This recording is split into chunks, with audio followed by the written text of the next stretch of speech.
Saa 12 kamili asubuhi nchini Uganda kunakofanyika uchaguzi mkuu leo. Majira sawa eneo lote la Afrika Mashariki. Afrika ya Kati ni saa 11 asubuhi. Hujambo, mimi ni Skola Kisanga na karibu katika makala hii maalum kuangazia uchaguzi mkuu nchini Uganda.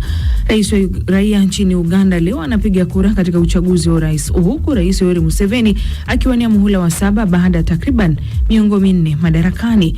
Wapiga kura milioni 21.7 wamejiandikisha kupiga kura nchini Uganda katika uchaguzi mkuu unaofanyika leo, huku mamlaka ikiwa imeweka kizuizi cha mtandao kote nchini Uganda, ikitaja wasiwasi juu ya habari potofu na ghasia zinazohusiana na uchaguzi. Na kwingineko ni kwamba Marekani haijabadili azma yake ya kutoa eneo la Greenland baada ya kuandaa mazungumzo ya ngazi ya juu katika ikulu ya White House.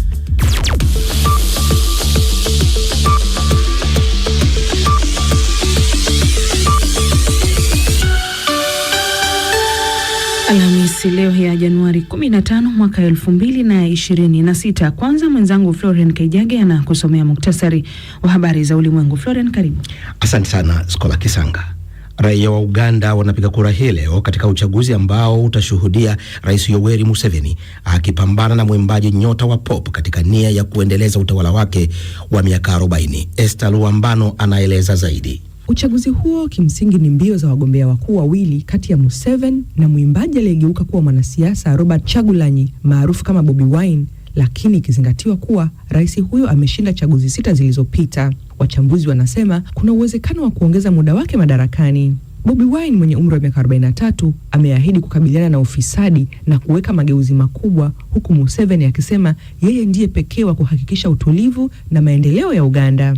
Kipindi cha kampeni kimekumbwa na kuvurugwa kwa shughuli za upinzani, ambapo vikosi vya usalama vimeshutumiwa kwa kuwashambulia na kuwaweka mahabusu wafuasi wa Wine. Waziri wa mambo ya nje wa Denmark amesema kuna kutoelewana kimsingi na Marekani kuhusu Greenland baada ya mazungumzo yaliyofanyika ikulu ya White House. Rari Rock Rasmussen amesema mkutano na makamu wa rais J.D. Vance na waziri wa mambo ya nje wa Marekani Mark Rubio Jumatano ulikuwa wazi lakini wenye kujenga, lakini aliongeza kuwa Rais Donald Trump alikuwa akisisitiza kuiteka Greenland, jambo ambalo halikubaliki kabisa. Baada ya hapo Trump alirejea msimamo wake wa kuinyakua Greenland, hali ambayo imesababisha wasiwasi kote Ulaya. Marekani na Uingereza zinapunguza idadi ya wafanyakazi katika kituo cha anga cha Al Udeid nchini Qatar, huku rais wa Marekani Donald Trump akitafakari iwapo itachukua hatua dhidi ya Iran kutokana na tuhuma za ukandamizaji wake dhidi ya maandamano ya kuipinga serikali. Maafisa wamekiambia kituo cha runinga cha CBS ambacho ni mshirika wa BBC kwamba kujiondoa kwa Marekani ni hatua ya tahadhari. BBC inaelewa kuwa baadhi ya wanajeshi wa Uingereza pia wanaondolewa na ubalozi wa Uingereza nchini Tehran umefungwa kwa muda. Na Ukraine imetangaza hali ya hatari katika sekta ya nishati nchini humo, ikilenga zaidi jiji la Kiev, huku mashambulizi yanayoendelea ya Urusi yakiwaacha maelfu ya wakazi bila umeme. Taifa hilo liko katika hatua ya majira ya baridi, huku jotoridi la usiku mmoja huko Kiev likishuka hadi takriban nyuzi joto hasi 20. Baada ya mkutano maalum wa baraza la mawaziri, Rais Volodymyr Zelensky amesema kikosi kazi kitakachofanya kazi kwa saa 24 kitaundwa ili kukabiliana na madhara ya mashambulizi ya anga ya Urusi na hali mbaya ya hewa. Hii ni BBC. Ni Florian Kaijage huyu amekusomea muktasari wa habari za ulimwengu. Unasikiliza Amka na BBC kutoka idhaa ya Kiswahili ya BBC, ikikutangazia kwenye FM na radio wa shirika. Nchini Uganda tusikilize kupitia Radio Kitara, Radio Lira na Radio Opaidha. Tanzania ni pamoja na CJFM, Classic FM, Radio 1 na Radio Free Africa. Nchini Kenya ni Count FM 90.3 na Nyota FM. Jamhuri ya Kidemokrasia ya Kongo Lizadel Radio, lakini pia na Radio Muungano kule Beni. Internet ni katika bbcswahili.com. Matangazo haya pia msikilizaji yanakujia moja kwa moja kupitia ukurasa wetu wa Facebook, rambaza tuandika BBC Swahili. Mimi ni Skola Kisanga na karibu katika makala hii maalum hii leo tukiangazia uchaguzi mkuu nchini Uganda, ambapo raia wa Uganda wanapiga kura katika uchaguzi wa kumchagua rais, huku Rais Yoweri Museveni akiwania muhula wa 7 baada ya miongo minne madarakani. Mpinzani wake mkuu ni mwanasiasa maarufu Robert Kyagulanyi anayejulikana zaidi kama Bobi Wine, anawania urais kwa mara ya pili. Nchini anatarajiwa kutangazwa ifikapo Jumamosi mchana. Ofisi ya haki za binadamu ya Umoja wa Mataifa inasema kura hiyo inafanyika katika mazingira ya hofu na ukandamizaji, huku mamia ya wafuasi wa upinzani wakizuiliwa kabla ya kupiga kura. Mamlaka imeweka kizuizi cha mtandao kote nchini Uganda, inataja wasiwasi juu ya habari potofu na ghasia zitakazohusiana na uchaguzi. Sasa moja kwa moja anaungana na waandishi wetu walioko kule Kampala nchini Uganda. Kwenye line naye Roncliffe Odit pamoja na Caro Robi wapo katika kituo cha Crested Towers. Pengine Odit, najua ni majira ya asubuhi, lakini unaweza kutupa picha halisi kwa sasa, hali iko vipi? Roncliffe, kama unanisikia, habari ya asubuhi, na tafadhali hebu tupe taswira halisi. Habari ya asubuhi njema kabisa.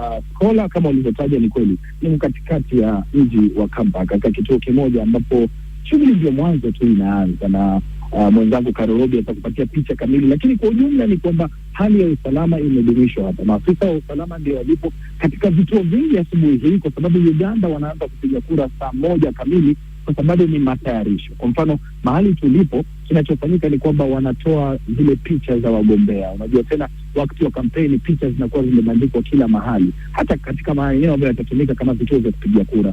Sasa kwa sasa maafisa wa tume ya uchaguzi wanatoa tu, wanang'oa zile picha ambazo zilikuwa zimebandikwa za wagombea mbalimbali, wakipanga meza, wakipanga masanduku ya kupigia kura, na ndio sasa mwanzo tunaanza kuona maajenti wa wagombea mbalimbali wakianza kufika hapa ili kuhakikisha kwamba kila kitu kipo sawa kabla shughuli yenyewe kuanza. Kwa hivyo bado hakuna milolongo mirefu ya wapiga kura.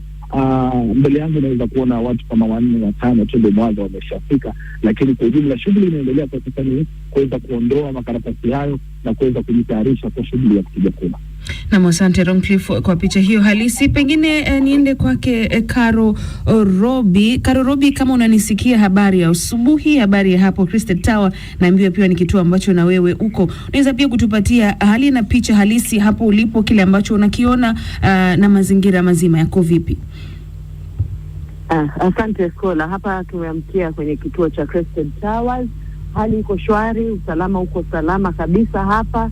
Maajenti kama walivyokueleza mwenzangu Roncliffe wameshawasili hapa kwa kiki kwamba kila kitu kiko sawa. Maboksi ya kupigia kura tunaona yameshafikishwa hapa na maafisa uchaguzi ambao pia wanaanza kuandaa meza kwa ajili ya kujitayarisha kwamba vituo vya kupigia kura hapa vinafunguliwa saa 1 Uganda, na si hapa tu Crested Towers, lakini kote Uganda vituo vitafunguliwa saa 1 na vitafungwa saa 10 jioni. Lakini wale ambao watakuwa kwenye mlolongo wa kupiga kura hiyo saa 10, baada ya saa 10 wataruhusiwa kuendelea kupiga kura hadi saa 11 kamili, ambapo shughuli za kuhesabu kura zitaanza.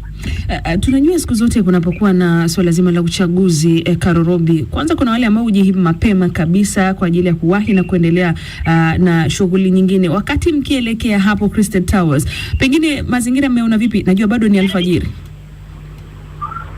Kwa kweli tumezunguka hapa katika pita zetu, bado ni kama mapema huku kwa watu wa Kampala, hawajaraukia kwenye vituo vya kupiga kura. Pengine ni kwa sababu wanajua bado wana saa 1 kabla ya vituo kufunguliwa rasmi. Lakini tumekutana na msururu wa vijana, lakini walikuwa wanaelekea kwenye kituo kingine na sisi cha Crested Towers. Hapa kufikia sasa kwa kweli wapiga kura ambao wako hapa wamefikishwa na bodaboda ni kama 3 4 hivi, 5 wakizidi sana. Na pengine kwa wewe, kipi ambacho cha tofauti labda umeweza kushuhudia tangu ulipofika hapo nchini Uganda mpaka siku hii ya leo ambapo raia wanapiga kura? Kuna mengi. Mojawapo, kulikuwa na usalama ambao ulikuwa umeimarishwa maradufu sana. Kila kona ulikuwa unapita unakutana na polisi na wanajeshi, wengine wakiwa kwenye magari, wengine wakiwa wanatembea kwenye miguu. Lakini zaidi ya hilo ni kwamba huduma za internet zimefungwa tangu juzi jioni, zimetatiza pakubwa shughuli si tu kwa wakaazi wa Kampala na Uganda kwa jumla, lakini hata kwa sisi waandishi wa habari shughuli zetu zimetatizika pakubwa pale mawasiliano yanapohitajika sisi wenyewe kwa wenyewe, lakini vile vile pia kutuma taarifa zetu kwenye studio.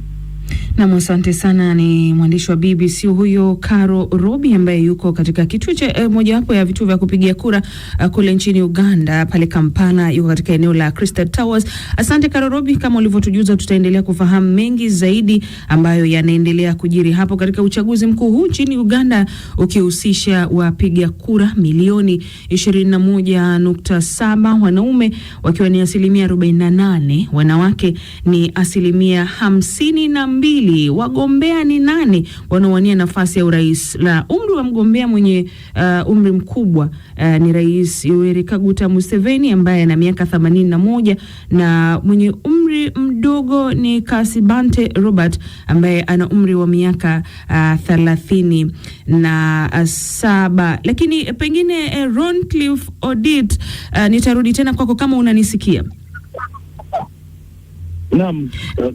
Naam, uligusia swala la usalama, kadhalika Caro Robi pia amegusia swala la usalama. Sasa kuimarishwa huku kwa usalama, je, watu wanazuiliwa kuendelea na shughuli zao kama kawaida ikiwemo kutembea ama hali iko vipi, kama unaweza kutupa hiyo taswira? Sasa hapa Kampala usalama umeimarishwa tu, lakini shughuli za kawaida zinaendelea. Watu bado wanatembea, iwe ni mchana iwe ni usiku, shughuli za kawaida zinaendelea, na kwa ujumla usalama umeimarishwa tu katika mitaa na barabarani. Lakini katika maeneo ya mashariki mwa taifa la Uganda, hususan mjini Soroti ambapo ni katika mji wa mashariki kabisa wa Uganda, kuna zuio la kutoka nje usiku au curfew kwa Kiingereza.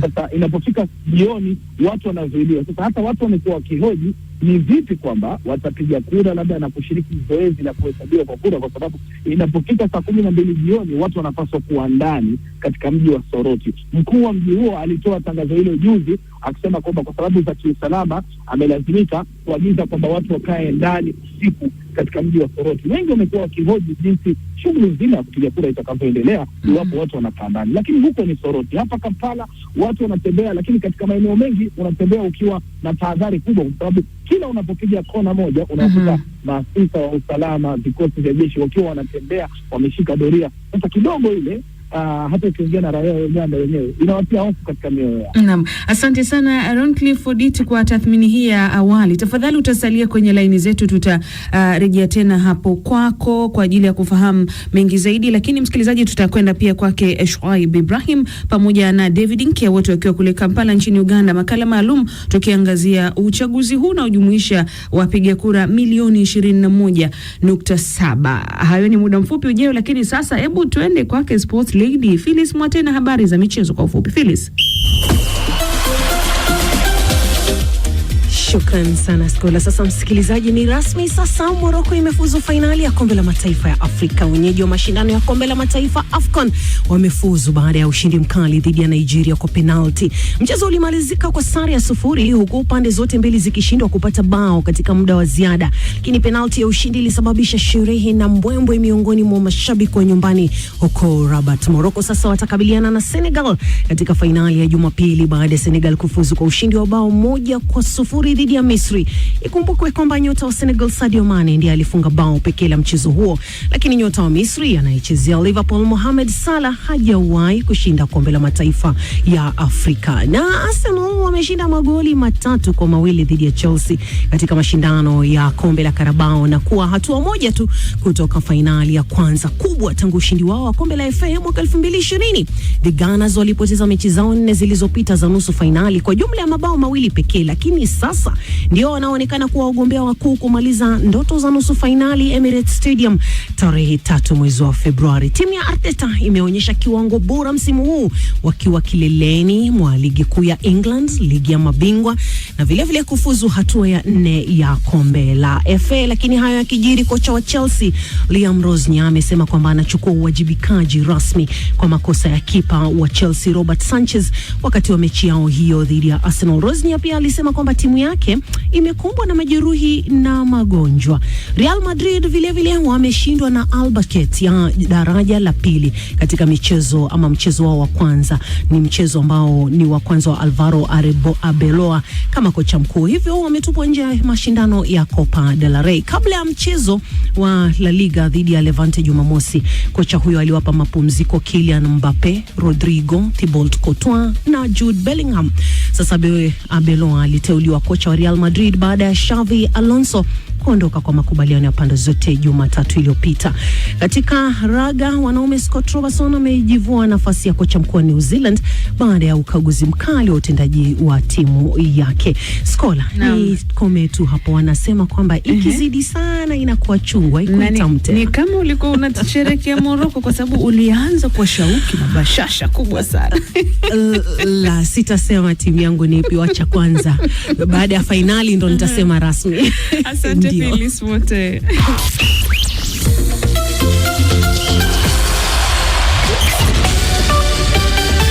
Makala maalum hii leo ya uchaguzi mkuu kule nchini Uganda, ambapo raia wanapiga kura katika uchaguzi wa urais, huko Rais Yoweri Museveni akiwania muhula wa 7 baada ya takriban miongo minne madarakani. Wapiga kura ni milioni 21.7 ambao wamejiandikisha kupiga kura nchini Uganda katika uchaguzi unaofanyika leo, mamlaka ikiwa pia imeweka kizuizi cha mtandao kote nchini humo, ikitaja wasiwasi juu ya habari potofu na ghasia zinazohusiana na uchaguzi. Hii ni BBC.